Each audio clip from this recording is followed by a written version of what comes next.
Jangan gatal tangan beli emas besar-besar terus macam 100 gram kalau awak tak ada langsung emas kecil-kecil saiz 1 gram macam ini.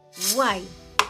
First, fahamkan konsep kecairan. Emas ni awak kena faham ia adalah aset yang highly liquid atau kata lain paling mudah ditukarkan jadi cash. Let's say lah tiba-tiba awak terdesak perlukan duit sikit je, takkanlah awak nak pergi gadai terus seketul emas yang harga belasan atau puluhan ribu ringgit tu kan. Faham Yang kedua, jual ikut keperluan sahaja. Bayangkanlah tengah bulan, let's say anak sakit ataupun kereta meragam, nak bakar RM1,000 je pun. Awak cuma perlu jual 2 keping 1 gram. Settle masalah. Jadi, emas awak yang besar ni dia selamat dan tak perlu nak usik pun. Dan ketiga adalah strategi simpanan. Dia bukan kata emas besar macam ni tak bagus.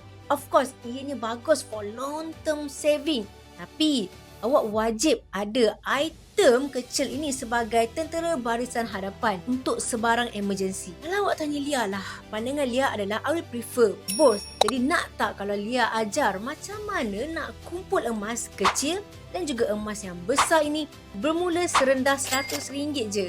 Kalau nak, terus je klik link di bio Lia sekarang juga. Boleh?